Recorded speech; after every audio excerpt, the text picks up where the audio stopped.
Sorry. Hey, good morning, friends. Welcome to our, what is it? Third annual On The Vise 2022. Glad you can make it with us this morning. Hey, I've got a special hello this morning to Ava Claire, Piper, and little Nolan. I'm going to see you, Lord willing, in the morning. So I'm looking forward to that. I'm heading to Atlanta this afternoon, and there's some special people in Atlanta I'm going to see. So, but we're glad you could be here. Hey, for you that are out there watching on YouTube and Facebook, if you got a comment, please interact with us. I'm sure Preston would like to hear any kind of comment on his tying, and I know Tyler would. So just anything, good or bad, give us your comment. Hey, if you like what you see, we'd appreciate you subscribing, liking us. That helps us. And this morning, we've got our own guys. Preston Roberts is going to be up first. He's going to tie some flies for us. Preston's is a huge help to us here at the shop. We're very thankful and fortunate to have him. And we just, I'm looking forward to see what he has. So with that, hey, got a few questions for you. All right. When did you start fly fishing? Started fly fishing took it seriously right about senior year of high school. Got into it with Caleb, and been doing it ever since. So. Who gave you the best flies, though? You gave me the best flies out there, yeah. Okay, so when did you start fly tying? Started tying about the same time, so senior year. So okay. 2018, 2017. Where's your favorite place to go fish? Oh, the Gunny or the Roaring Fork. Okay, yeah. Nice. Yeah. Good.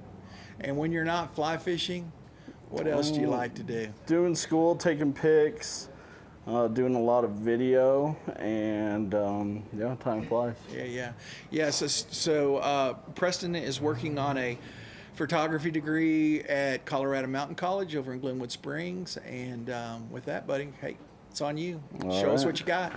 Sweet. So the first pattern that I'm going to tie today is Lance Egan's Thread Frenchie.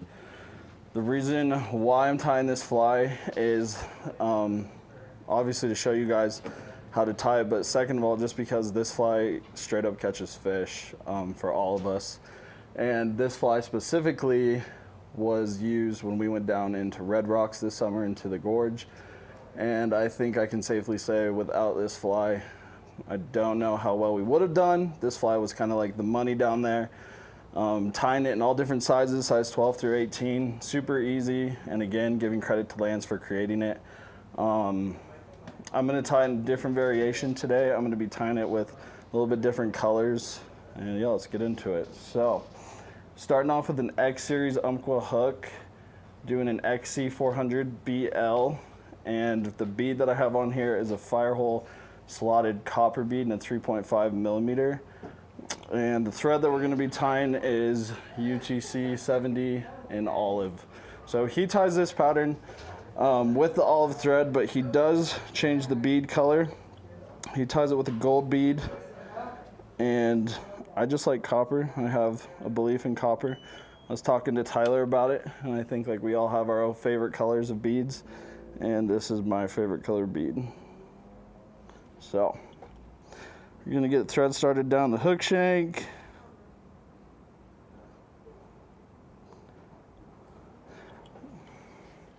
For the tail, we're just gonna be using CDL.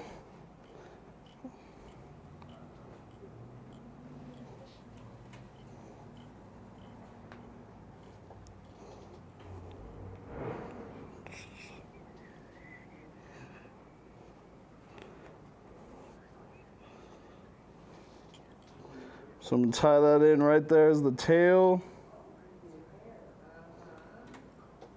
I'm going to wrap up the shank just a little bit, cover that up. Then I'm going to come in, I'm going to snip this out. And that's our tail. The next step, I like to take my thread back up behind the bead.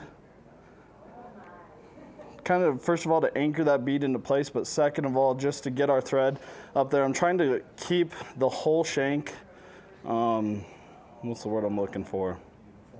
Yes, uniform, there you go. We don't want any bumps. We want it flat, nice to work with. My next step is I'm going to take some ultra wire in the size Brassie. For this, I'm using a copper brown color. When Lance ties this pattern, he actually uses a Sculpin olive color, but that color's been really hard to find lately. So if you find it, it's kind of like gold. We haven't been able to get it into the shop for a while. So we're just doing this color for today. This is another thing that you can definitely change up on these patterns and kind of explore with it and change it. I'm tying this wire in on my side of the shank, and I'm going to just take it all the way down to where I tied in those tails.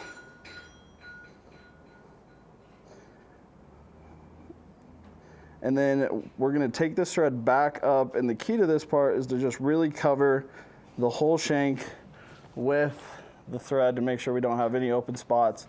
Cover it all up nice. Now the next step is a big debate that I've also been having, which is using your rotary to wrap wire around it, which I probably should since I spent the money for the attachment. But I personally just like wrapping it with my fingers. I have more trust, and I just feel like I can control the wraps better. So you want 4 to 5. On these bigger hooks, I'm tying it in a 12. So 6 isn't bad. Once we're there, we're going to tie this off.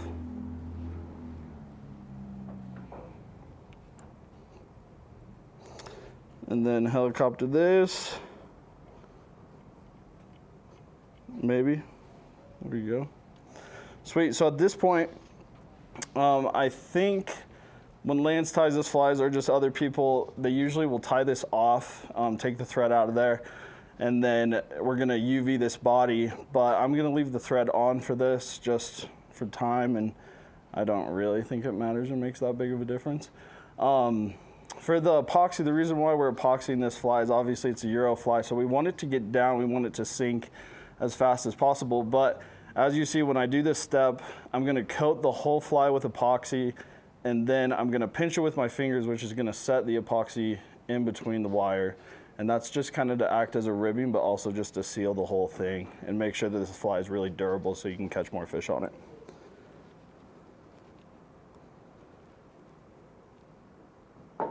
Maybe. Oh. Sun got to it. Uno second.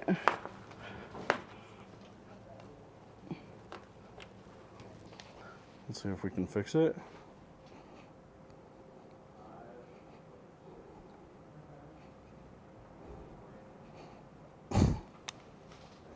Maybe. Technical difficulties.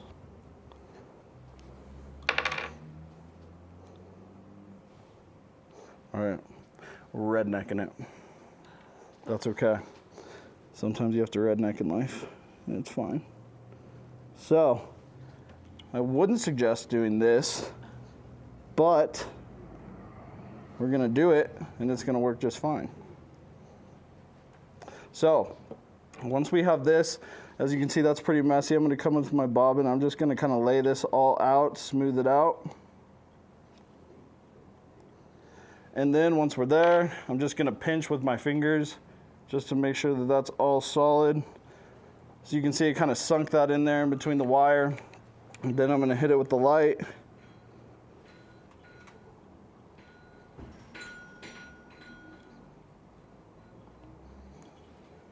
And that's that step of the fly, just sealing all and making it durable and good to go.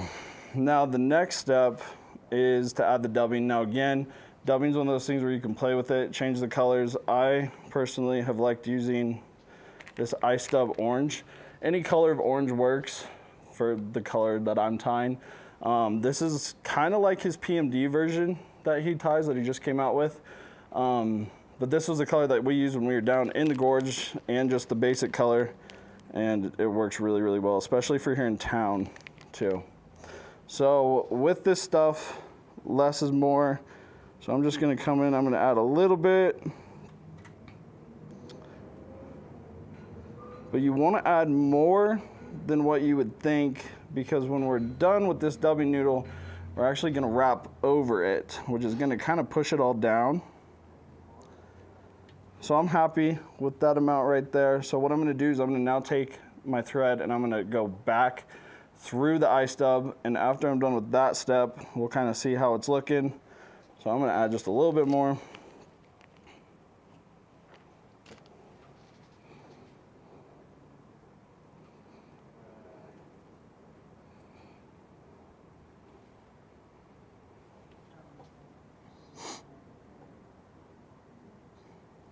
Again, go through that, and then that's it. We're gonna whip finish this fly and cut it, and that is my variation of the thread Frenchie.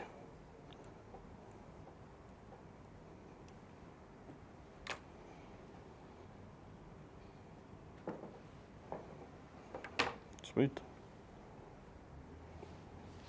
That is it. What color wire does the pattern call for? Sculpin olive. Sculpin olive. Yeah, it was one of those things where. And you can't get it. Yeah. Nolan and Caleb actually found it. Was it Golden Fly Shop? Yeah, they found it and they bought me some, and I hold on tight to it. So Tyler's had to give me some when I ran out. Yeah. So it is a hard one to come by. That's why I just think it's fun to play with variations of it, change the colors up. I don't think the fish care that much, but it is fun to play with it and change all the colors. So yeah. Any other questions? I got a question. So, what are some advantages of the thread Frenchie over just the normal Frenchie? So the first thing is durability. The normal Frenchie is an awesome pattern and it catches fish, and I still fish that quite often. But it is with pheasant tail. Eventually, after that 10th or 12th fish, it's going to be a little bit torn up compared to this. The thing on this fly is you might lose the eye stub, and surprisingly, I've kept fishing it and still caught fish with it. I've had the point with these flies where I'll tie them with like a matted bead, and like the painting on the actual bead will start chipping before the fly is ever destroyed. So, and also just because it's a Euro fly, I mean, he designed it to sink, whereas the normal Frenchie is a little bit more thick, and it just doesn't get down as fast as this one. It's a bullet. Any other questions? You fish it summer only or year round? I fish year round. I will admit I have a bad time with fishing them really big all year round. I get judged for it, but that's okay. So, but yeah, I fish them size 12 all year round. I'm sure, using the smaller ones, they catch fish big, so why not? Yeah. You got through that without breaking any thread. I know. I'm proud of myself. The epoxy broke, but Even though that was some really good advice. yeah, very true. Chris, we're talking about you, man. The advice you gave. So our friends from South Wales are joining us again this morning. Sweet. Cool. Shout out to Say hello South back. Wales. Hello, good to see you. Yeah. All right, so we good to move on? Next one? Awesome, all right. It's on you, man. So the next pattern we're gonna be tying is a soft hackle jig. And I'm gonna need a minute to get it ready. You got a minute to do what? Just get the materials.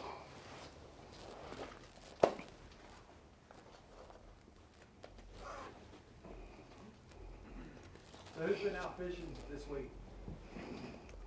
Anybody been out fishing this week? I know you have. How was it? It's good. Yeah. You been out, Chris? Not this week. It's Yeah. been a couple weeks. Yeah. You've been busy over there, huh? Yeah. Good. Stasik, how about you, buddy? You been fishing? What have you been doing, man? Family stuff, Oh, okay, I got you. figuring out driver's license.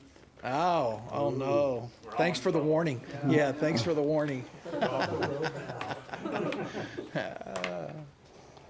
All right, I think we're ready. Sweet. All right, so this next pattern is my soft hackle jig. This is a variation of pretty much every soft hackle out there. That's why I didn't give it a name, and I'm definitely not stealing it as my own. It's just a pattern that I tie all the time, and it's a great Euro pattern as well, and it just straight up catches fish. It kind of has a mixture of like a hare's ear with one of the squirrel nymphs with just about everything, and then a little bit of flash and pop, which I always like on my Euro flies. So we're going to be tying this on the same hook again, the X Series XC400 BL. Another debate that we've been having is Firehole versus the new Umpqua jig hooks, and I would say with that whole debate and topic is, you know, with Firehole you're going to get more hooks for the better price. With the Umpqua ones, you're paying for their name, for their history, and just maybe a little bit more stronger. But then again, I can't diss anything with Firehole because I tie a lot of stuff on their flies, their hooks. So we're gonna get this going. Same bead as well. Firehole 3.5 millimeter slotted in copper, and the thread that we're gonna be using is UTC 70 in brown olive. Again, the only reason why I'm tying it with this color specifically is just to make it look natural and to kind of cover up any spots that would be left open. When I'm tying these, I'm usually not going for detail and prettiness. I'm just cranking them out so I can get to the river faster. And so I'm usually not that picky about what's popping through and what's not. So we're gonna start our thread. We're gonna take it down the shank. We're gonna get to the bend. Same place that we always tie in. We're gonna use Coq De Leon again.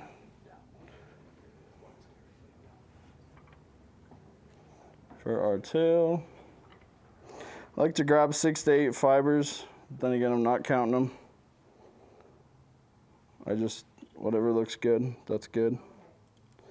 Pinch this in, get this tied in. Once I have that, I'm gonna come in here and I'm gonna trim this out. And tie back on that tail a little bit. I know I don't see the mistakes, but the macro lens sees the mistakes. Also, just making sure that bead is secure, giving it a couple wraps just to anchor that in there. I know a lot of people will go in and they'll just super glue those beads in there before when you're step tying, just to make sure those beads aren't rolling around anywhere. But we're not gonna do that today. So next step is UTC Pearl Tinsel. I'm gonna be using this in small.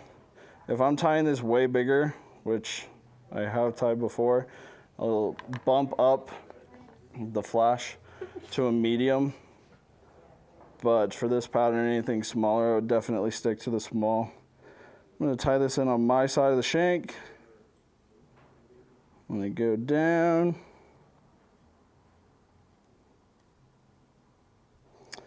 And once that's there, I'm gonna go right back up the body just to make sure that's not going anywhere. Go back down, just starting to build the taper of this fly, even with the thread in the beginning, is important. So the next step is we're gonna dub this body with any kind of rabbit dubbing, hare's ear. For this purpose, I'm gonna be using a hare's mask dubbing and a muskrat gray, but I've used squirrel dub, anything natural buggy, that looks good. This hare's mask dubbing I do like just because it sticks really well with a dubbing noodle, and it's not necessarily that it won't slide on you, but it just kind of stays in the same thickness once you start wrapping it on there.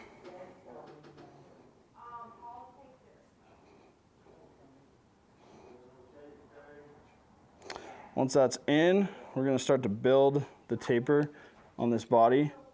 And this is probably the one part that I'm gonna be the most pickiest with, is I don't want it to be real big in the beginning. But you also have to remember when you're gonna take that pro flash over this fly, it is gonna smush it down. So you don't want it super skinny and then you put your pro flash and it looks like a thread Frenchie. But enough where it's that nice even taper on the body.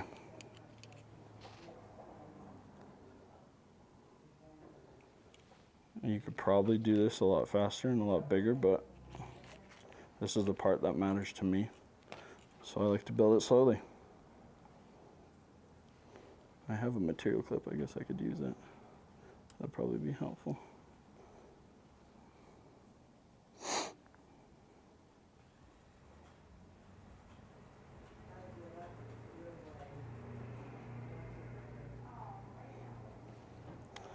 Sweet.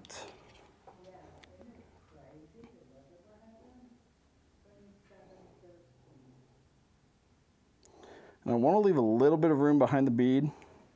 So I'm not gonna like absolutely stuff it tight, but you wanna leave enough room for the soft hackle, and we're gonna add ice dub in there.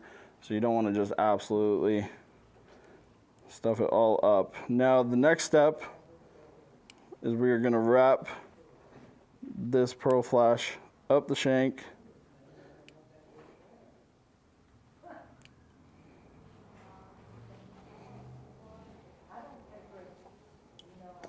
Tie that off, and right now we have like a flash hare's ear, which that would work just fine as well. Now I'm going to go back on it. I'm going to tie it so I have a little bit of room there to work with.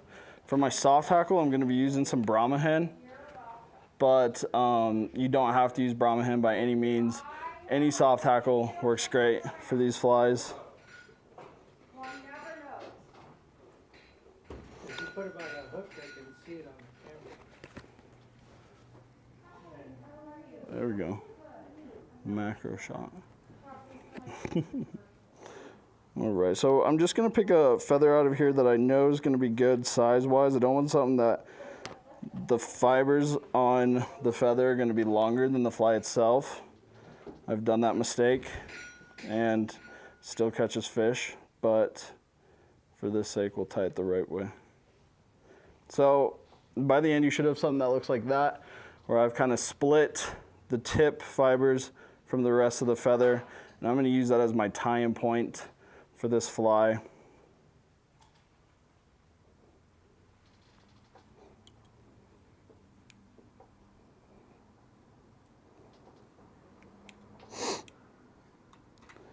I just want to make sure that's in there tight, it's not going anywhere. This is the one step where you can break it. Probably just jinxed myself. Probably shouldn't have said that. Now I'm going to wrap this round. And with each wrap, I'm going to polymer the feathers back. Now if it looks buggy right now, the camera probably can't see it because of my fingers. That's okay, we're going to kind of tame it once we're there. And tie this feather off. Life would probably be easier with hackle pliers, but I don't know. I don't have anything against them. I like using my fingers. So once I have that wrapped in and cut off, I'm gonna wrap back just a little bit, as you can see there. Now it's kind of pointed down, and when this gets wet, it looks really good. It looks real buggy, kind of like a caddis. And for our last step, we're gonna add some ice dub right behind the bead. For the ice dub, I'm going to be using a golden brown, but again, any color. I like using just the peacock ice dub. This is one of those things you can change it up, play with it, make it your own, whatever works for you. So less is definitely more in this part. Spread that dubbing noodle out.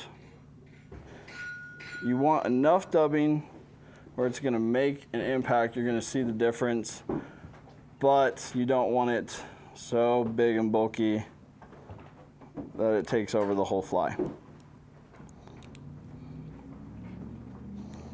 Put a little too much there. We're going to rip that off. There we go. Sweet. So once we're at this point, you can leave it just like how it is. I'm going to trim some of this out.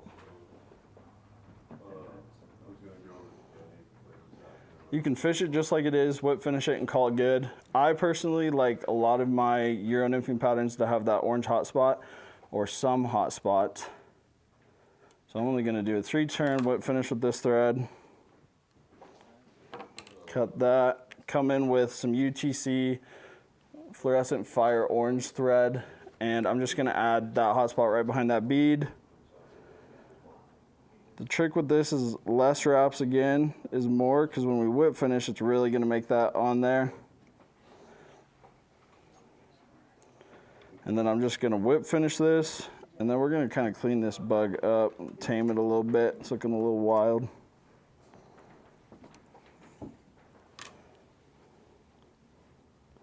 This is not a fly by any means that is supposed to be beautiful and look amazing. Mild is good. Mott flies are pretty ugly, but they catch fish. Are they ugly? They're beautiful in their own nature. All right, so that's the finished product. That is the soft hackle jig. Again, it looks really good when it's wet, when we're fishing it. Catches fish for sure. I've tied it in bigger for the summertime, and definitely have tied it smaller for the other months, especially in the fall. Seems to do really well in town. Catches a lot of fish. So. Questions for Preston on that one? I was wondering about the tail. Yeah. Well, that's a wet pattern. I thought the Coq De Leon was supposed to be more of a floating thing. So From what I've, heard and what I've watched, a lot of people use Coq De Leon in their Euro patterns, and I think it's mainly just because it has no water tension, so it just sinks right down, but it still gives them a tail imitation. When we're trying to imitate, mayfly of any sort, that tail is very important, or in this case, a caddis, the antennas. And so, yeah. I mean, the other thing that I do tie this pattern with is using some of that Vivus thread, the flossy thread, and like putting a hot butt in there, like they do on the blowtorch. That's the blowtorch. So I've done that as well, and this fly works great with a blowtorch tail, but this one's just kind of more of the natural looking one. But yeah. Other questions? Anything else?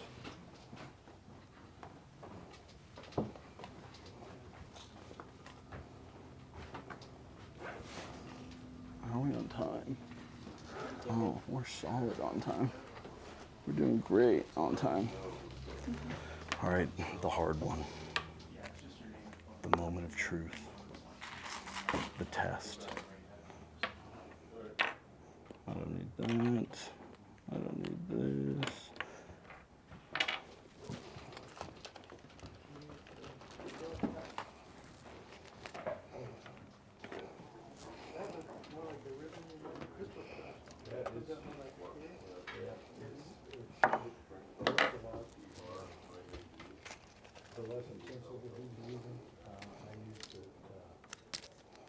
Oh, we're throwing shanks. Oh yeah, forgot to pass them.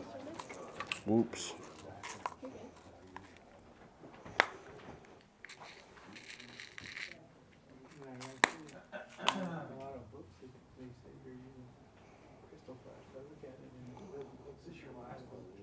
This is my last one. It's the one that takes the longest.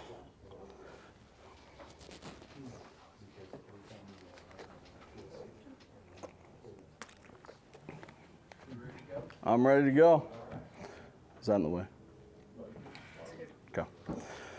Alrighty, this will be the last fly that I'm gonna tie for you guys. This is the Sculpinhagen Streamer. And the reason why I came up with this streamer is mainly, in all honesty, I came up with the name before I came up with the fly.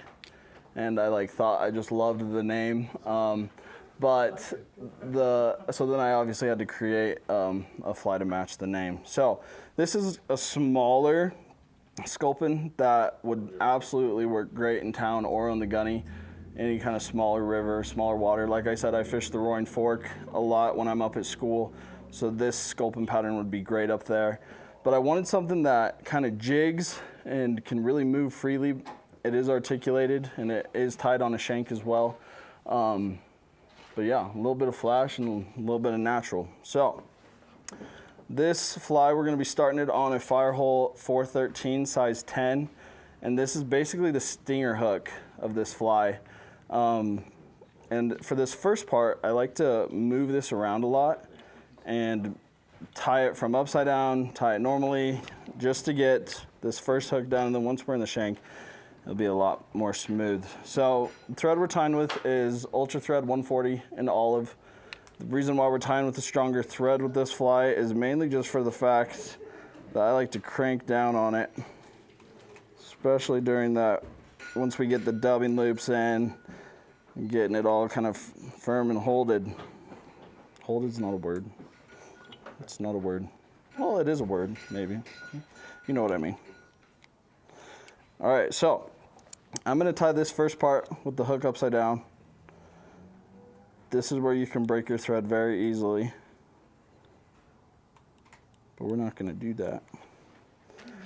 And His name isn't Jeff, is it? no, it's not Jeff.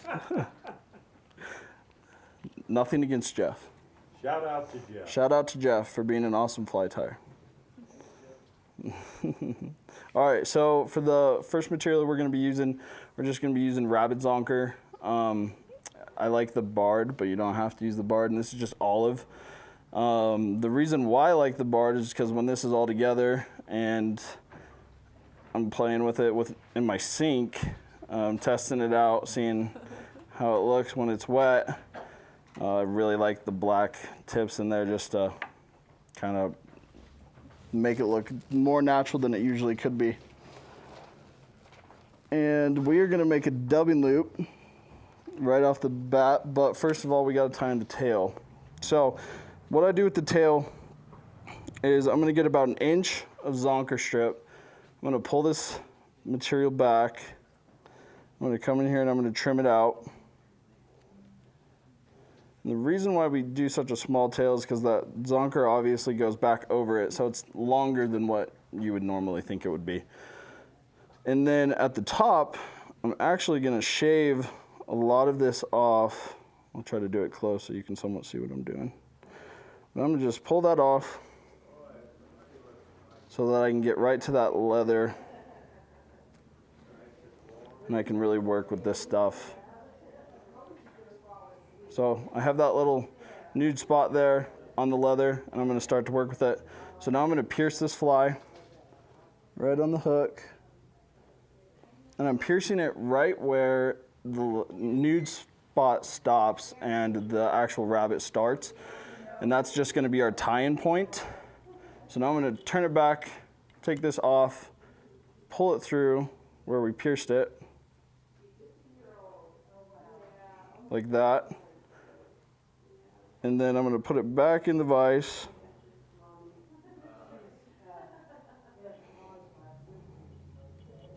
Straight, hopefully. Good enough when it's upside down. Turn it back upside down. Got rabbit everywhere. And we're gonna pull this up, but the key is to have your thread back here, right where that leather is, and to make sure that we cover that hook shank with thread so that it doesn't slide anywhere on us. Then I'm gonna push it over the thread, even if it's just a little bit, just so it has something to grip onto. If it's on that bare shank, it's just gonna slide all over the place, and that's gonna be a problem for you. Then the next step is I'm gonna take this thread and I'm gonna capture the tip of that rabbit. And once I have it, I'm really gonna anchor down hard on it.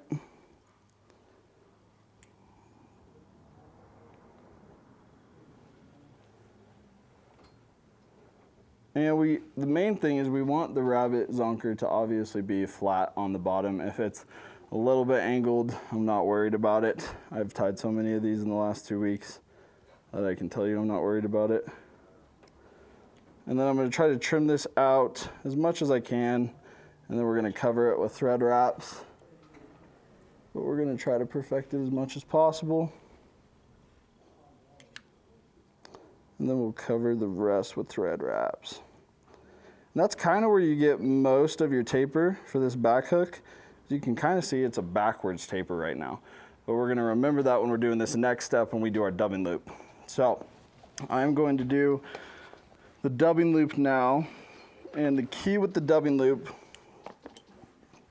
is you want it to be a pretty small dubbing loop. We're only gonna be using just about an inch of rabbit when we're doing it, even a little bit less. Definitely don't want anything more than that. Otherwise, it's you're just wasting material, and it's going to be real bushy. So, Quick question. yeah. Have you entertained the idea of splitting the thread there? I haven't. But the reason why, honestly, is because I'm not good at it. But it would work. God, I love your honesty. It would work 100%. I totally believe in that. But I'm not good at that. We'll work on that next year, for sure. So now I'm going to be using my dubbing tool. There's a lot of dubbing tools out there. I like this Stonefo dubbing twister. We sell this in our shop, along with pretty much everything that I've been using today. And once we are prepared with that, we are going to get our dubbing loop. Now this tool is the Swiss CDC clamp. Now this tool is somewhat pricey, so I very much recommend just using a chip clip or any other clip. We sell clips here in the shop, I think. The D-loop tweezer, yes, by Loon. That is what I used before I was ever using this tool. But we might also have these in the near future. So,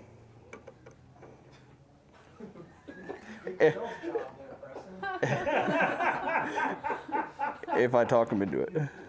All right, so we're gonna get a good little inch, maybe a little less, maybe a little more in this clip.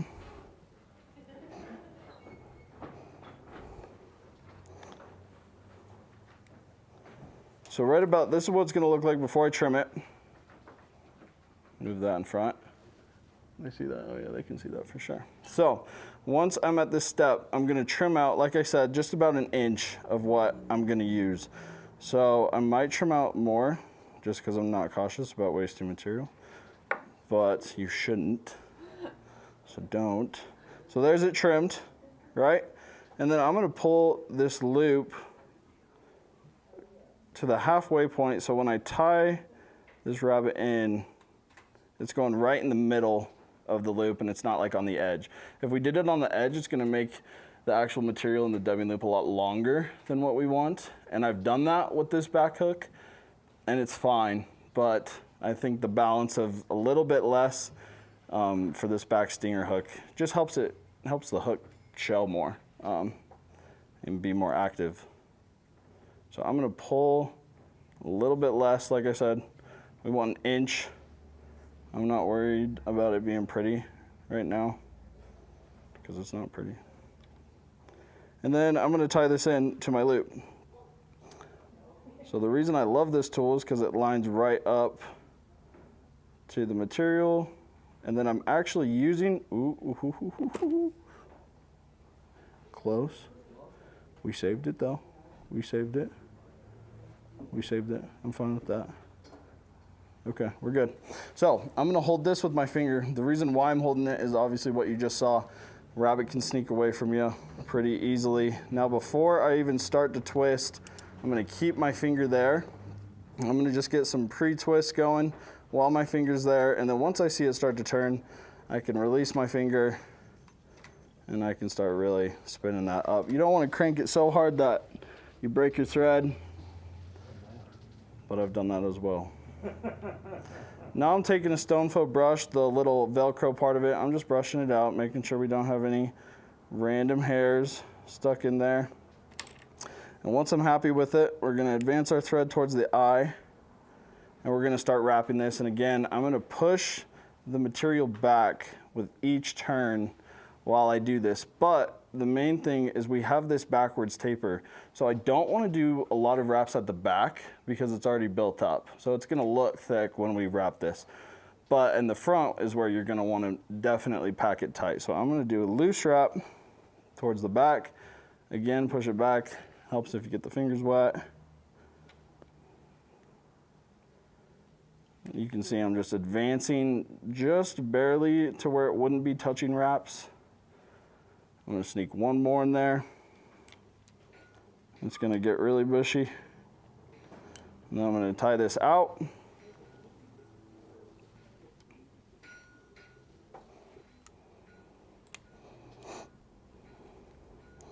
Come in and trim that out.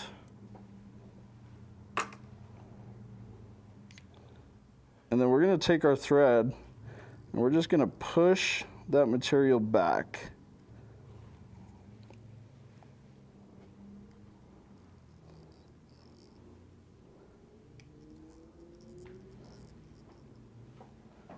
Kind of like that. And then we're going to whip finish this fly.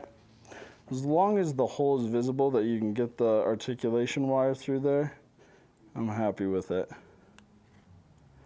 Whip finish that.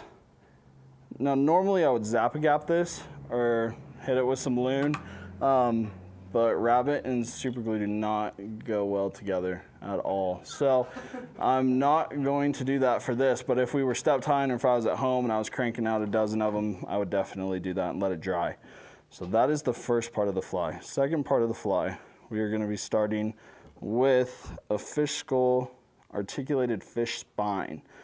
Now the difference of why I use the spine over the shank is because the shanks have a bigger ring back here, and with this fly, we are not going to connect them the traditional way where you put the eye of this hook through the shank, mainly because it doesn't fit and I didn't want to change the hook. But that's why we're using the smaller spine, just so there's not that big ring in the back and we can hide it pretty easy with this shank. So start our thread on this. I should be popping it off like I was last night. Not doing that today.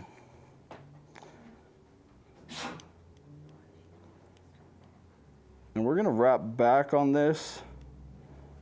And I'm gonna kind of just spend a little bit of time preparing the shank, really covering it, making sure there's no shank showing, just with rabbit dubbing loops.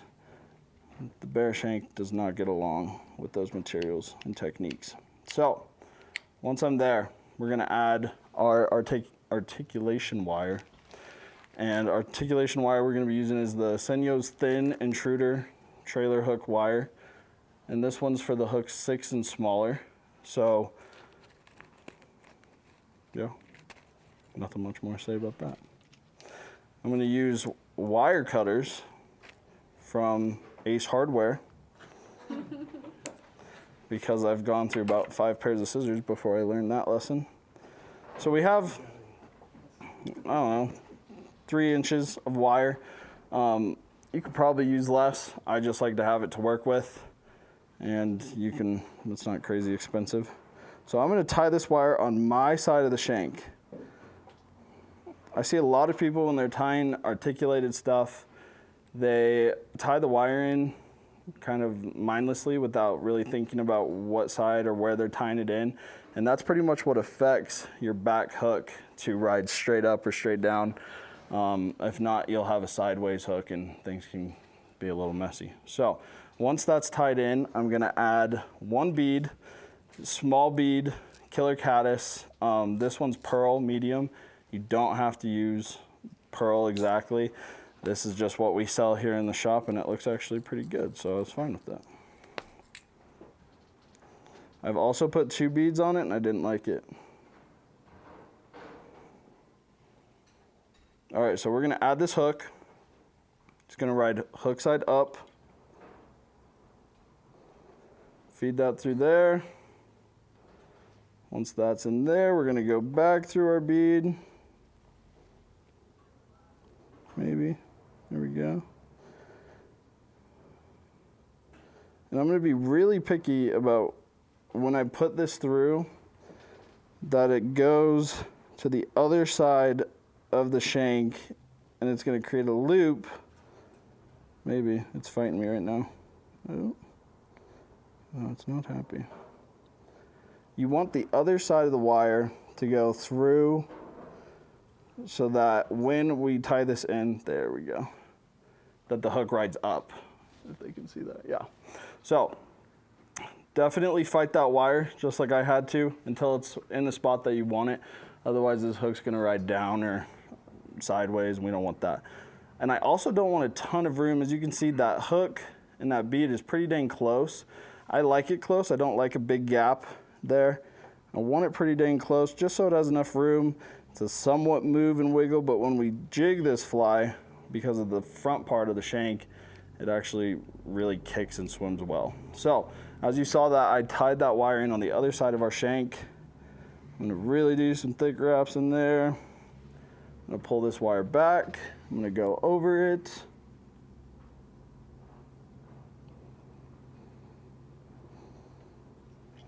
And leave enough room to cut this out with your wire cutters. As close as we can get to that. And I'm gonna sneak that and cover it. And that is getting that tied in. Now, I didn't forget, Tyler. This is the one step that I seem to forget often, but I do think it is important. And what we're gonna do is we're gonna add some marabou. This is just grizzly marabou and olive. And what I'm gonna do is I'm just gonna take the tips of this feather as focused as possible.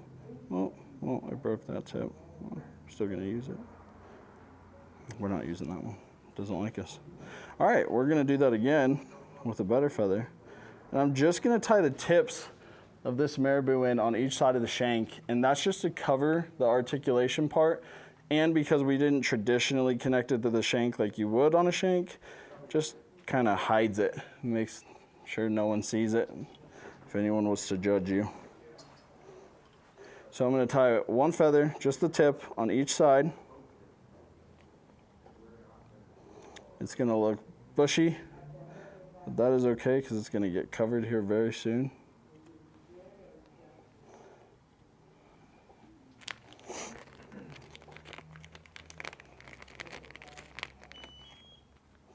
find a good feather. You wanna use a feather that's around the same size. Again, we're covering it up, so I'm not crazy picky about it. But something around right there.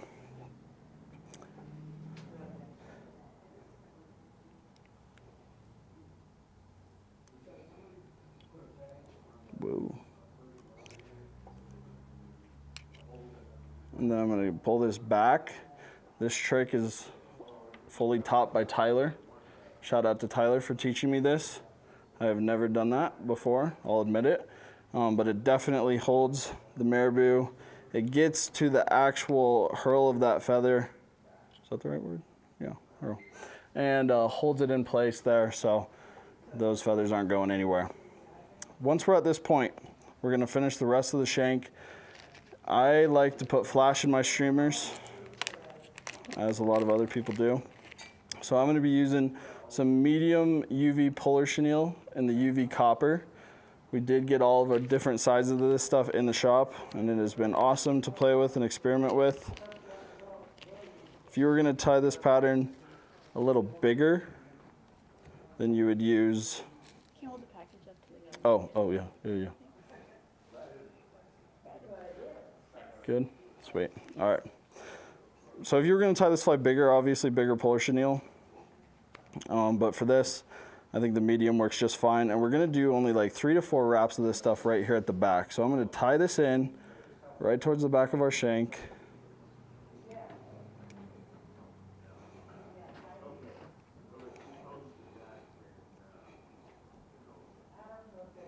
Right to the back of that marabou. I'm gonna come forward, I'm gonna trim this out. Even though it's gonna be covered, we're gonna be picky. And once we're at this point, we're gonna do 4 wraps with this stuff, doing palmarine each step, just to make sure we're not capturing any of those fibers.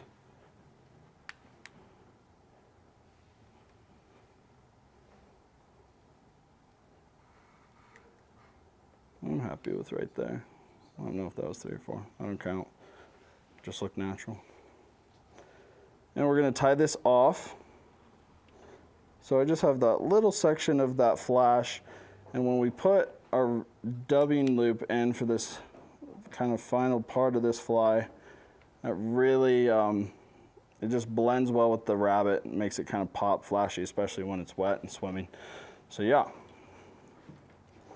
All right, we're gonna do another dubbing loop, same technique. This time we might do a little bit bigger of a dubbing loop, but not much bigger.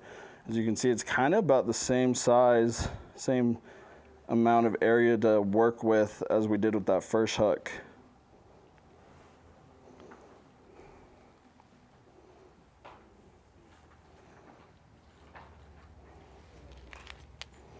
Where did the clip go? The clip's right here. It's right in front of me.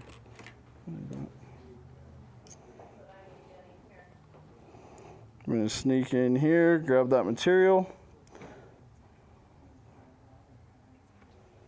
As we see there. Trim this out.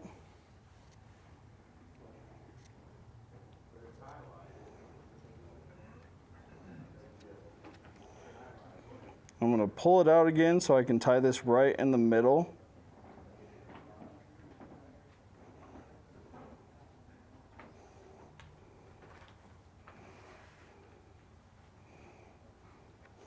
Something that looks like that. We're going to do our dubbing loop because it's hard to do a dubbing loop without a dubbing loop.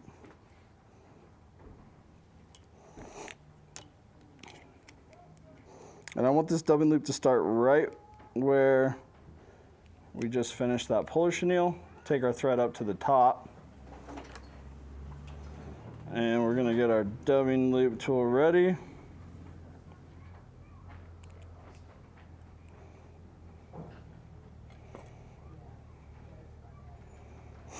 Same exact technique, get that right there in the middle of the fibers. I'm going to use that finger to pinch down, make sure it's going absolutely nowhere.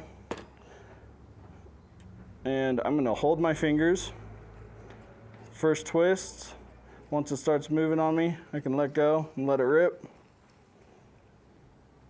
I'm going to brush this out. And do the same exact technique that we did last time. So I'm going to get it started. Once we're there, start pushing it back.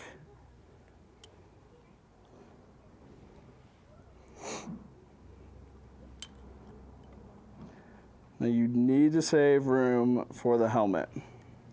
So I made my loop a little bit big. That's all right. We're just going to tie it off right there.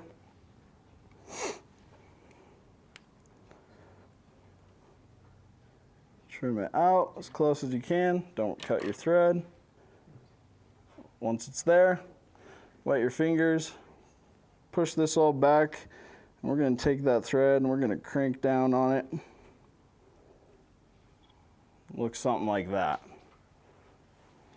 Trim this out. There's rabbit in my nose as we speak. That happens.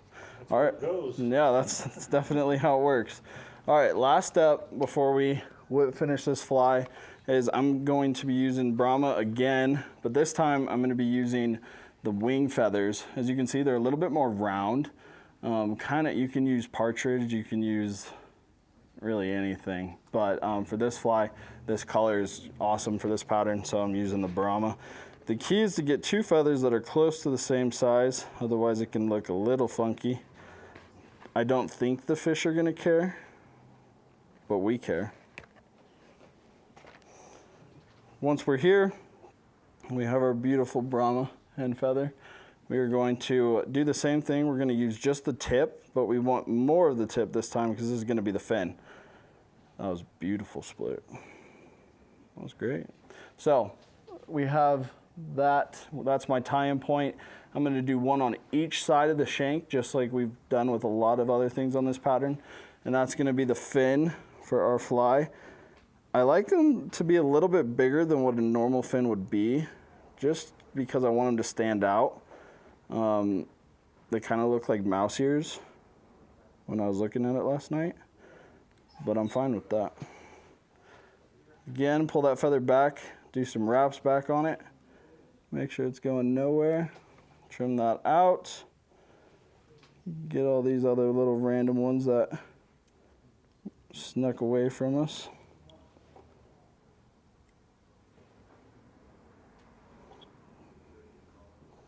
That one's really in there. We'll leave it. Okay. And then we're gonna do the same thing to the other side, and then I'll clean up the top part, but let's get the other one in there before we worry about it. So, other side now.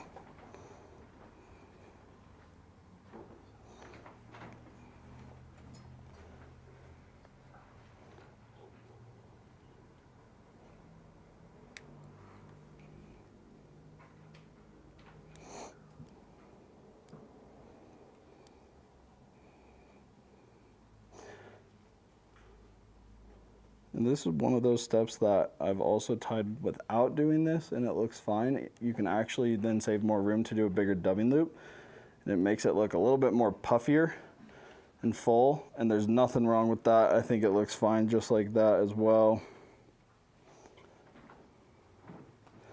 I've done the most experimenting with this pattern out of probably any pattern that I've tied, just playing with different variations.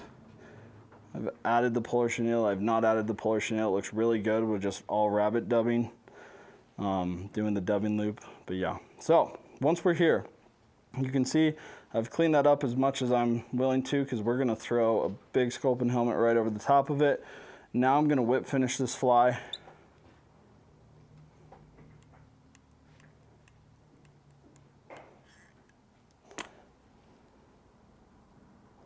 Go in there and trim it. And we are going to get our Zap-A-Gap. This is a step that is mandatory, Zap-A-Gap time. And we're going to be adding a fish skull sculpin helmet. And for this guy, they do have eyes. I came prepared and did the eyes last night because I was not going to do that on camera. It can get pretty ugly.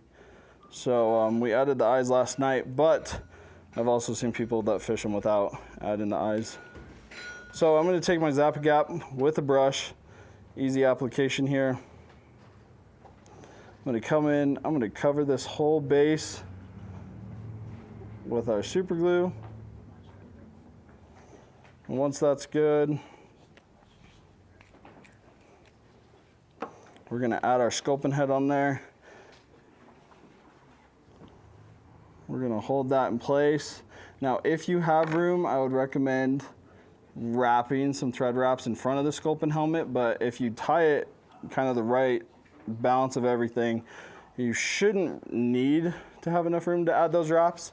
And I think that super glue holds it in there just fine. Maybe after a couple fish, it'll start moving on you, but you can always take that off and fix it later at home if you tied it correctly. So, that is the Sculpinhagen.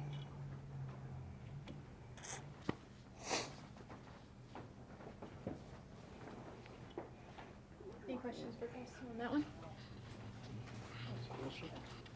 So why use the shank? Why not just use 2 hooks? So if I had a way to show it wet, it would definitely make sense and click. But when it's wet, with the shank, it basically acts for that hook to just bounce up. So when it's jigging, because of all the weight in the front, it's sinking very fast with that head, and then that back part actually kicks, kind of like a tail of a sculpin. It just moves around a lot, and I think another hook would probably just get in the way of the material. You could definitely do it and try it. I also tie this without a shank and without the back hook and just on a jig hook, just a Euro jig hook, and just make it one big jig, and that works as well. So. Other questions? Anything else? Great job. Thank you. Sweet. Good to go to break. I think so. You cue the break. Yeah, I can keep it. All right, we're gonna go to break, guys, and we'll be back in 15 minutes, right around there. And Tyler's gonna tie some awesome flies for us, shows what he's got in plan, and thank you.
All right. We can't let Tyler off the hook and just go straight in without asking him some difficult questions that he needs to answer. Hey, next up is Tyler Johnston. He again is just a huge help to our shop, and we really appreciate him and everything he does, and knows our waters really well. And so, Tyler, when did you start fishing? I started fishing about when I was like 4 down in Arkansas. Oh, yeah? But, you know, I didn't really know what I was doing then, but that's when I got into it. Do you know what you're doing now? A little bit. I feel more confident than I did now, or than I did then. Good. So, When'd you start fly tying? I probably first tied my first bug when I was like around 14, but Yeah. I definitely the past 4 years or so I've gotten more serious into it. And yeah, I really enjoy it. It's a great pastime, and it's fun to catch fish on your own bugs. So where's your favorite place to fish? I like the Unk in town, honestly. It's hard to beat. It's close to home, and it fishes well pretty much year round. So Yeah. And when you're not fishing, what else do you like to do? tie flies. No, that doesn't count. You can't be like Jeff Dean. Yeah, I like you know? like going on hikes up in the mountains. It usually involves fishing also. Usually there's a fly rod involved. But yeah, just like going out and exploring and just being out indoors in general. All right, sweet. Well, let's see what you got, man. All right. Thank you. Yeah, you're welcome. All right, so I'm just gonna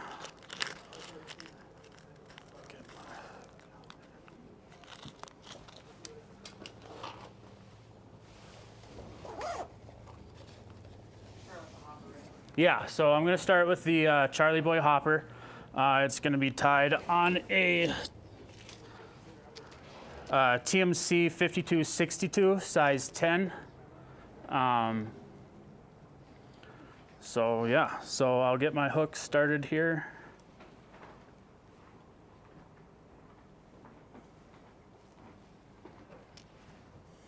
All right, and so I'm gonna start with 140 denier UTC and hopper yellow.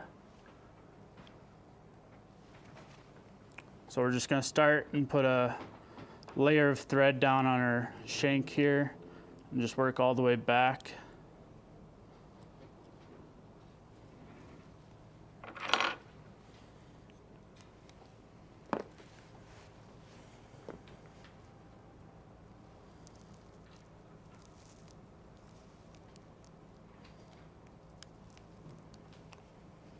Okay, so now we're just gonna take a 2 by 2 millimeter binder strip for our underbody. I'm just gonna work this back up to the front here quick. So we'll just catch that and work that back down the shank.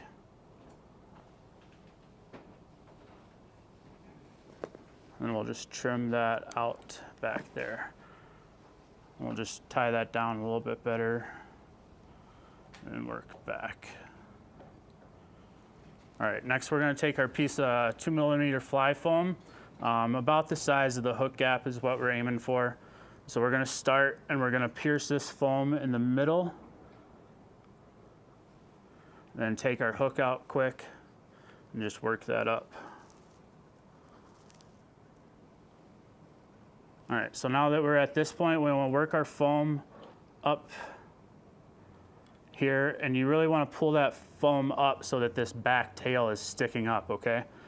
All right, so now we're gonna measure it forward, pull that tight, and then just measure our eye and poke a hole in the middle of that foam again, and then just pull that through, okay?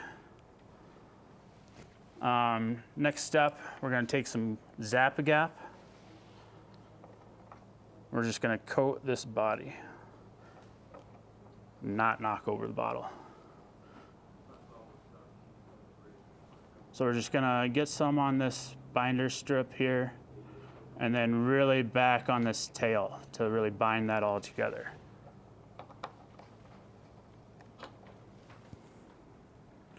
All right, so now we're just gonna make sure that's pulled forward. We're just gonna fold this foam back, pressing it down, and when we get back to this back here, we wanna keep that curve going up, just like that, okay? So now that we're there, we're just gonna take our thread and we're gonna make 3 sections, but it'll leave us with 4 sections on this foam, and we want them to be even. So just keep that in mind as you're going forward. So we're just gonna take this over, pull it down a little bit, and that'll make our first section, cross over the top, pull down, come back over, and just make sure that that foam's not spinning on you while you're doing this. One more.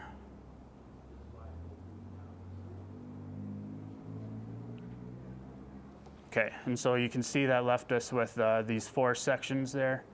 And then now we're gonna take our double-sided razor blade and we're just gonna lay this flat on here and push back, okay? So that'll trim that off, and that gives us that nice curve back there for the butt section, okay? Now we're gonna rotate it to the side, and we're just gonna knock down these edges to square up the head a little more.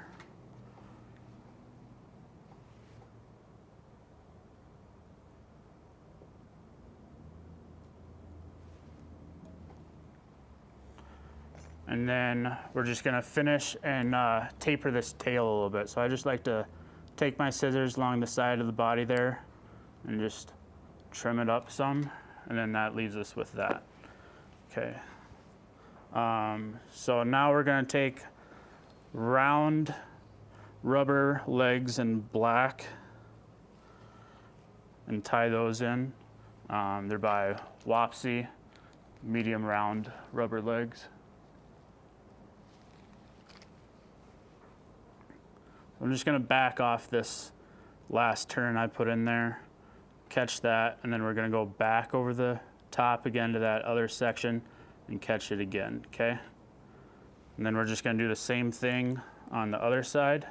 I'm just gonna slide this up under, catch it,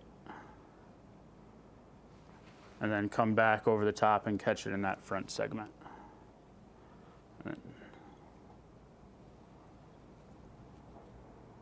Just readjust those a little bit. All right, next we're gonna do our overwing. This is just deer hair, deer body hair. So we want a fairly good chunk.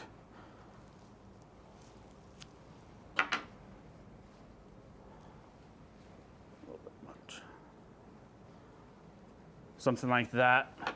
So now we're just gonna try and get all this under fur out as much as we can, okay?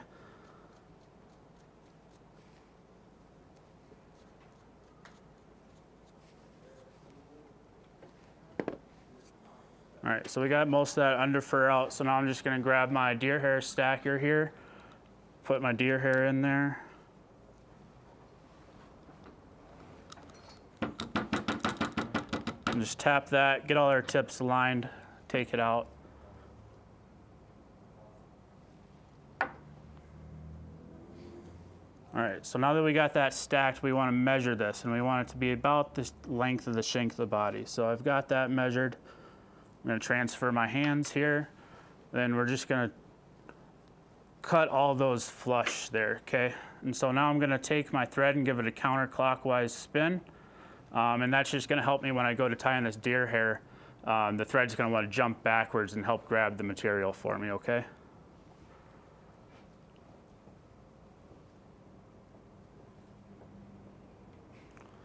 Take that, one loose wrap over the top there. Another one, and then just pull down and keep pinching that, and then that'll just keep everything from spinning and keep it nice on top, okay? And then we're just gonna whip finish through those butt ends.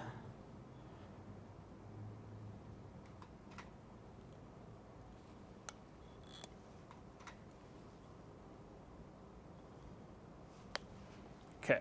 And then we're just gonna trim these legs and then we're done. So the back leg's just a little bit longer than the body, and then the front leg's about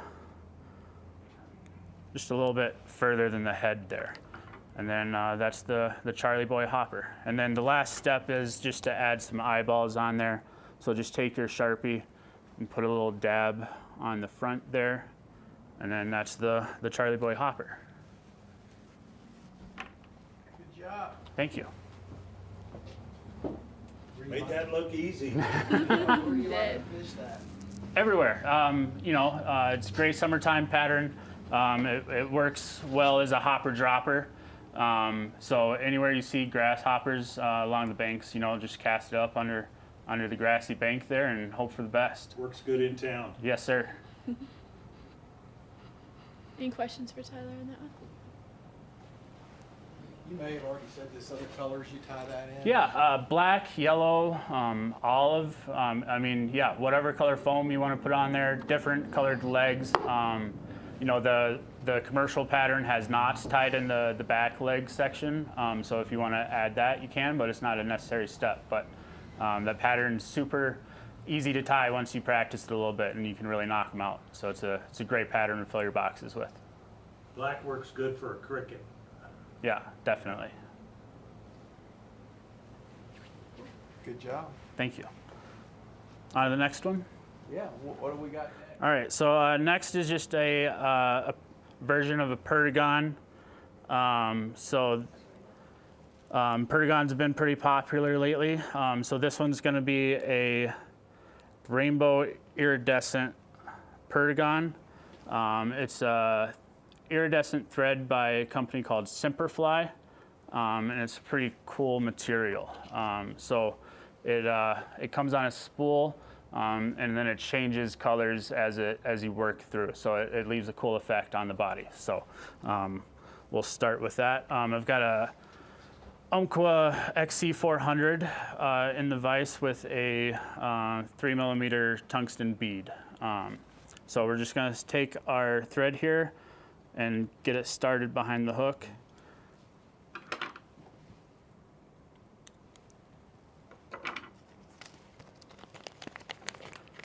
Now I'm just going to grab my tailing material, which is going to be Coq De Leon.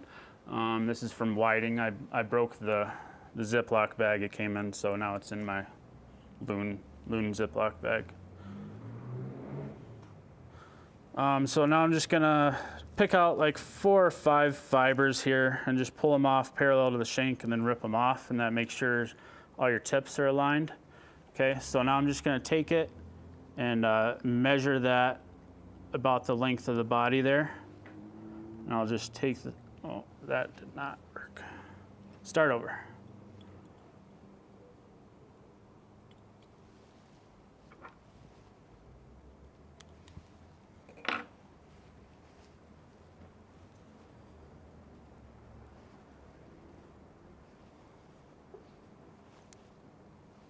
All right, so just take those fibers, measure them out about the length of the body.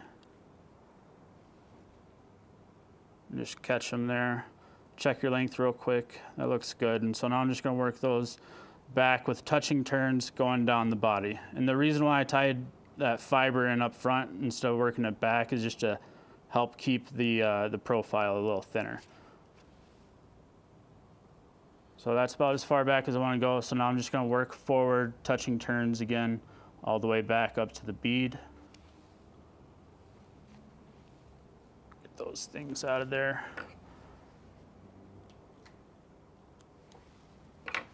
Now I'm just going to make sure that bead's seated and then try and build up a little bit of a taper. So I'm just going to go back a little bit and then back over the top. And then whip finish this off. With this iridescent thread, be really careful when you whip finish. If you do more than 2 turns, it'll really bind on itself and then break. So just do a 2-turn whip finish.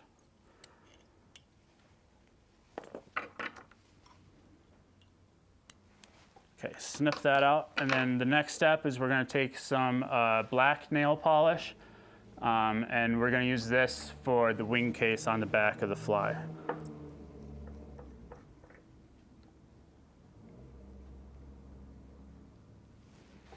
So just try and wipe off as much as you can back there, and then just take it and just, if I can not shake,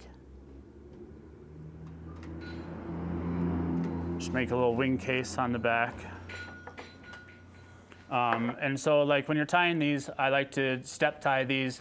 So I'll get to this point and I'll just have a little foam wheel and then I'll let them dry, and by the time I'm done, then I can go back and start putting the UV resin on. So that's what we're gonna do next here. So I've got one that's already tied and dried out, so I'm just gonna throw that in there. So now I'm just gonna take my UV flow with the brush on there. Oh boy. And again, just wipe that brush off on around the rim there, just get all the excess off. So then we're just gonna come in, get a good coat all around this body here.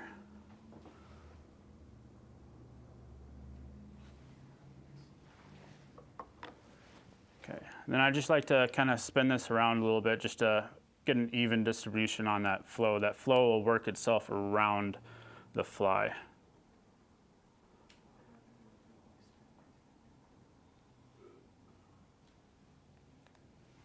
Okay, and so that's the rainbow perdigon. Wow, I might be able to tie that one. It's pretty easy. Two materials, so yeah, it's another one that's easy to knock out and fill your boxes with. And it's a great like hopper dropper. I use this a lot on Euro nymphing. It does great. What's your favorite sizes for this? 14 to 18, I would say, is probably my most popular, but I'll fish it 12 to 20. Fish that in town a lot. Yeah, definitely. Town, the Gunnison.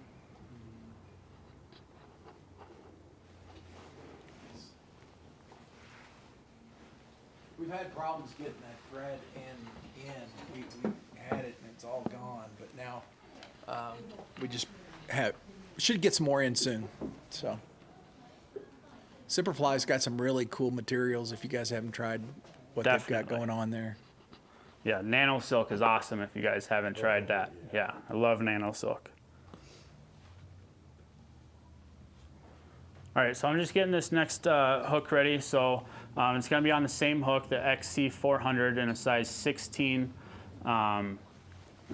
So this next pattern is gonna be a Spencer Higa's SOS nymph. So normally this is tied on a 24, what is it? It's usually tied on a curved hook, and then usually it has a pheasant tail fiber tail, but we're gonna use Coq De Leon just because it's a little more durable. So we've got a 3mm silver bead on there, and then we're gonna start our UTC 70 denier in black, okay? So we're just gonna get that bead seated first.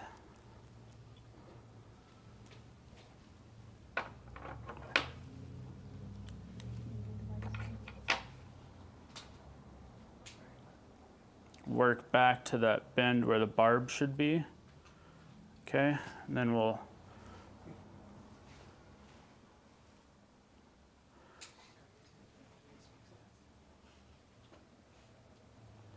So now we're going to grab our tailing material, which is Coq De Leon, and we're going to grab about 5 fibers or so. And again, we're going to measure that to be about the length of the body.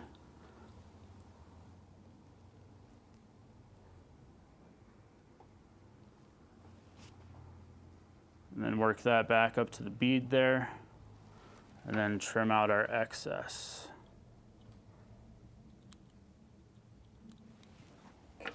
All right, next we're gonna take some Brassie silver wire and tie that in.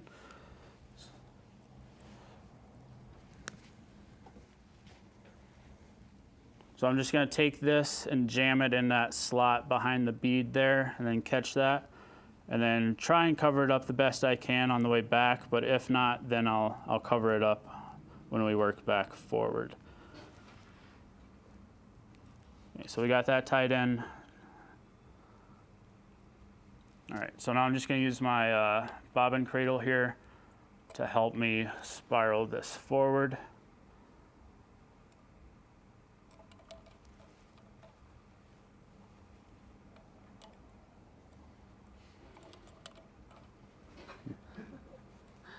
Maybe. Just give it a little more play so it doesn't jump out of it. There you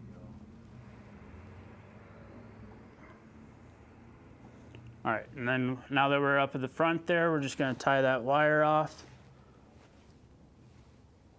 Just helicopter that off there. There we go. All right, our next step here is gonna be some fluorescent Vivus floss. I believe this is fire red is the color. FL10 is their code that they have.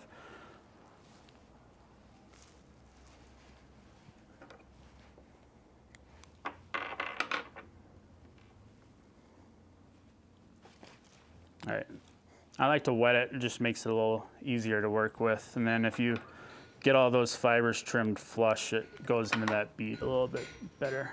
So we'll just catch that there, and then we're gonna work that back a little bit, okay? And we're just gonna let that hang out there for a second. Now we're gonna grab some black UV ice dub and just make a little bit of a thorax up over there. So just a little bit here, a little goes a long way with ice dub.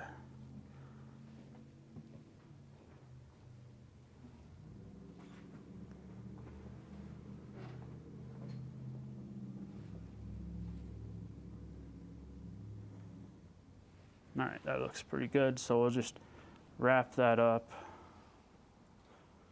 a little bit more, I think.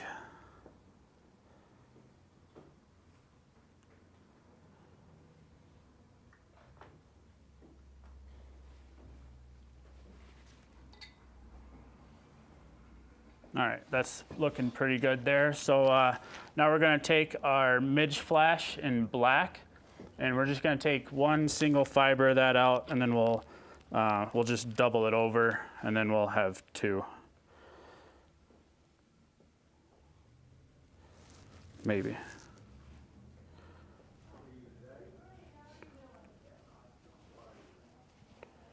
All right, so I've got that caught, and I'm just gonna slide it up underneath my thread here, just like that, okay? Then I'm gonna take and do an X wrap over it like that, okay? And so now we've got that caught. I'm gonna take my floss here and create just a little bit of a wing bud with a hot spot there. So we'll take 2 turns, one in front, and then we'll trim that out. Okay, and then we'll just take a little bit more ice stub there to cover up that.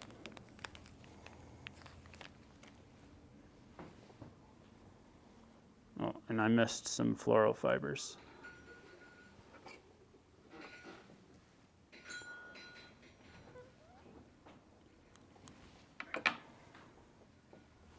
All right, I'm just gonna trim these legs quick to get them out of the way. So when you trim these legs, pull them back, but don't pull too hard because that material will stretch and then you'll end up with really short ones. So we just want those to be about to the back of the body there. Okay.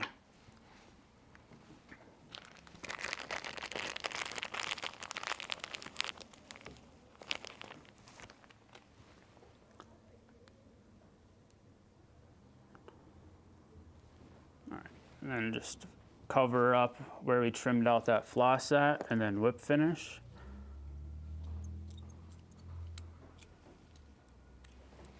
And then that's the this SOS.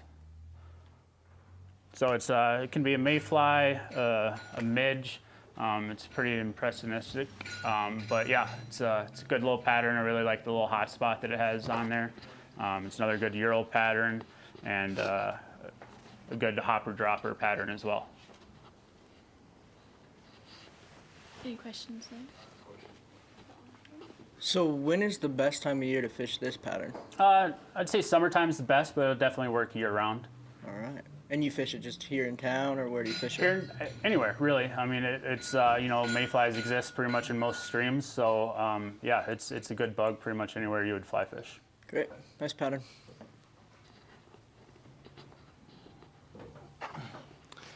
I know that that's the color that he designed it in, but have you ever tied it in any other colors? Yeah, I really like an olive body with like a copper ribbing or something, and then that works well as well.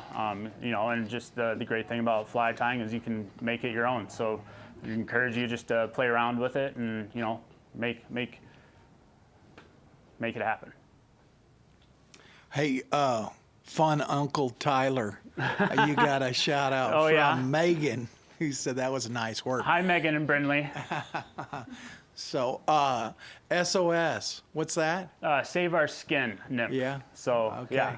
If you need a little extra encouragement, then yeah, the name says it all. There you go. Good, good. Good job. Any other questions? Any other questions? You got another one in the back pocket, or are you done? Yeah, I can tie another one. Okay. You got 30 minutes, so Okay. let's get going. Show us the one that catches the biggest fish. I don't have enough time for that one. Ah, I gotcha. That you'd have to kill us.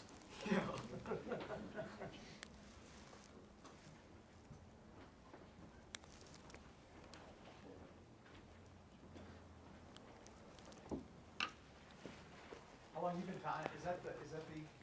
Have you always tied on that peak vise? I've tied on a Regal before too, but the Regal doesn't have the rotary function, which I really enjoy. It definitely took some getting used to get out of the habit of just wrapping it by hand, but Yeah. I've really enjoyed now that I've got that set. It makes it go by quick. Yeah. Yeah. All right.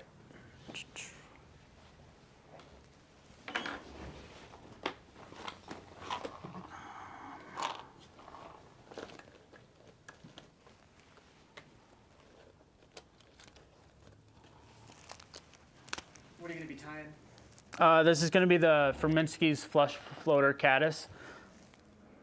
Let's see. We'll do it on a bigger one. I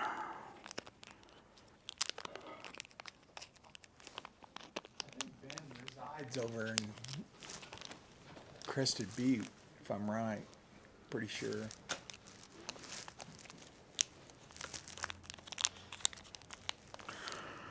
Last one.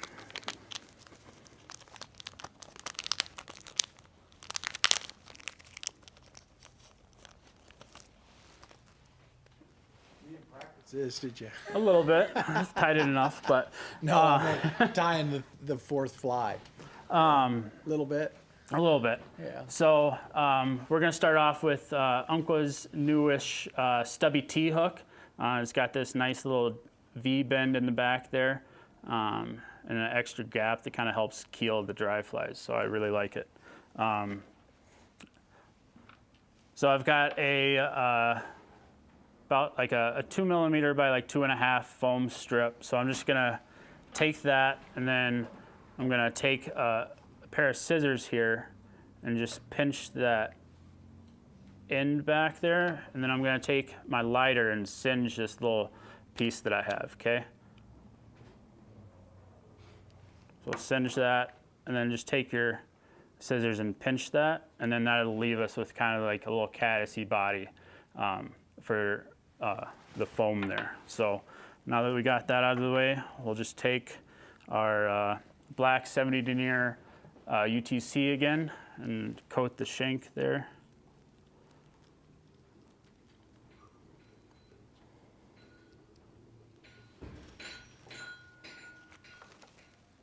Tyler, how old is Megan? I don't know. Don't ask me that question. Is she young? No, she's Becky's older sister, so my wife's older sister, and then because she made a comment about you were tying those with some young kids. So, yeah. We went back for Christmas to Minnesota, and I got to tie some flies with my niece, so that was a lot of fun. She's 5. Yeah, that's what she said. She goes, yeah. Tyler tied those with 5-year-olds. Yeah. So, Yeah, it was a lot of good. fun, and she was Cool. she was super into it, and yeah, awesome. she pretty much did the whole thing by herself, so it was fun. that's great.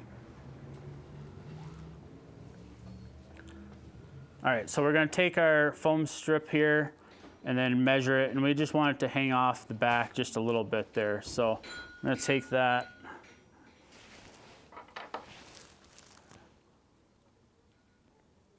And then just trim that flush, and then we're just gonna catch that foam right there on top. And just, I tied that in a little too far back, so I'm just gonna back up here.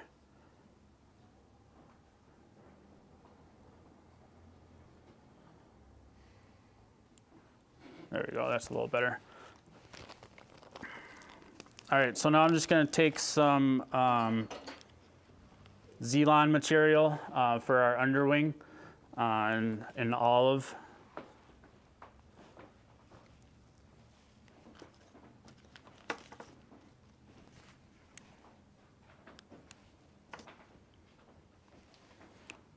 So we'll take that, I'm just gonna tie it in a little long and then I'll pull it to length there. Okay. Work that back and then just cover up all those ends there, okay? And then we're just gonna trim that a little bit longer than the body, okay? So now we're gonna take our deer hair again and tie in a little clump back there.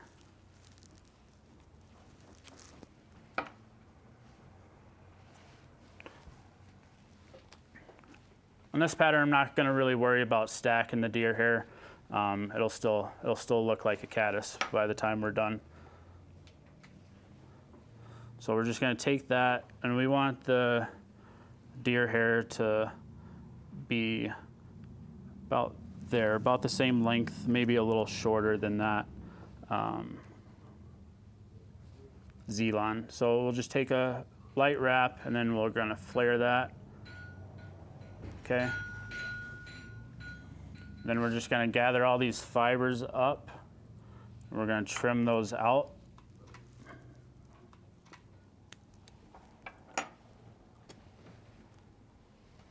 Okay. Now we're going to use these again on the bottom side of this. And so just come in here at an angle and catch those.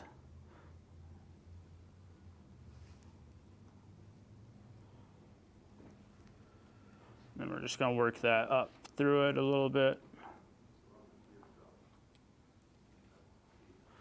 Okay. Now we're going to take another clump of deer hair.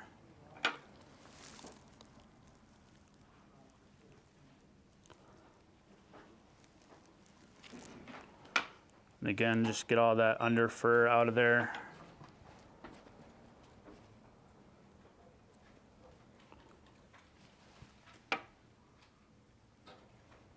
So we'll take that and we're just going to lay that over the top again. And we kind of want it to blend in with those other tips that we tied in back there. So come over the top, loose turn, another one, and then cinch down. Oh, it spun on me a little bit there. So just take some turns going through there and that'll help keep it from spinning on you so much. Okay. So now we're just going to push all those fibers back and work our thread up behind that eye there. And then whip finish, and then we'll trim this out.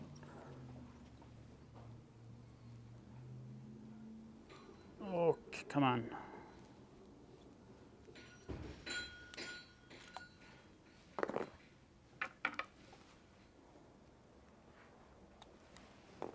All right, so now I'll just come under here and catch all this fluff and just trim it out and get my waist bend under here so I don't make a big mess.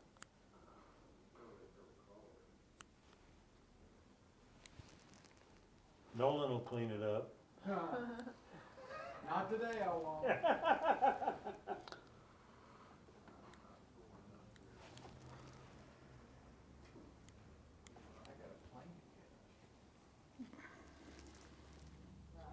Just kind of gather all those longer fibers and then just trim them out.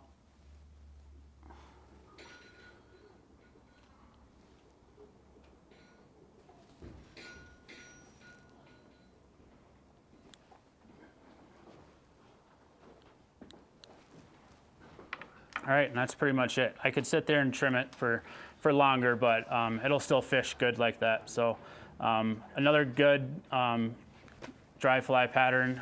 It'll support a smaller dropper well, and yeah, catches fish. You guys got any questions for him? What size? This is a size 10, but I just kind of tied it a little bigger. It's a little easier to tie, more room and stuff, and then easier for you to see. But 14 is probably my standard go-to, I would say. And you can change out the foam body for olive, black, yellow, you know, whatever you want. So, yeah. All right, I got 2 questions for you. First question is, do you think that the foam helps the imitation or hinders it? Is it just for flotation, or what's the deal with the foam? Yeah, I would say both. It's a good way to add flotation that still mimics the body of the caddis, I would say. So it plays a role both ways, I guess. Sweet. And then my other question is, you use 7D denier for this fly. I imagine that might be a little bit hard with deer hair. Is there a different thread that you like to use, or is that? Yeah, nano silk would be perfect for this fly. It's small, doesn't build up a lot of bulk, and it's super strong. So yeah, I could put nano silk on there and rip that hook apart if I wanted. So yeah, but really the deer body hair it's pretty soft. It flares pretty easily, so it doesn't take a lot of tension. So as long as you're not too heavily handed, you can get away with it. All right, awesome. Other questions?